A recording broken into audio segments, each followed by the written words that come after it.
All right, so obviously I know offensive line's your responsibility, but how different is the job for those guys up front when they kind of have a different group of backs behind them every week dealing with injuries? It doesn't change for Yeah. us. There's still an expectation level regardless of who's back there carrying the ball. And when you have somebody who may be a little less experienced, then you just got to improve your game. Yeah. You have to take it upon yourself to put a little bit more on your shoulders. This may be a bad question to ask, and we can dodge it if we need to, but if you had to create like a true number 2 offensive line, all 5 starters couldn't play and you went, left to right with the 5 new guys, who do you think you would have to go with at this time?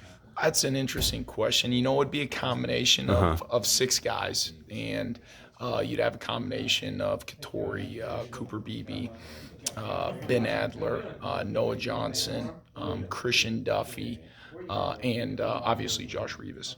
And how do you manage in a season where, I know you take every week so seriously, but when you're so competitive every week, still developing those number 2s when you're probably not going to use them with the 1s unless you had to? Well, it's kind of a philosophy of ours that you've got to be ready to be the guy to go. So throughout the course of practice, they'll get a significant amount of reps. In fact, as we get to being a little bit getting towards the latter part of the season, and you have guys who are taking upwards of 70 reps on Saturday, we're actually increasing the amount of practice team reps that those guys are getting. So it's something that you always emphasize. If you wait for your opportunity, then it's going to be an opportunity lost. Sure. And you never know how close or when that opportunity is going to rise. So we need to continue to prepare that you're going to be the next man up. As far as West Virginia, they had a number of games where they've looked pretty stout defensively. Just what are your impressions of what they do up front, maybe? Well, they're very multiple. They move around a lot up front. They are physical.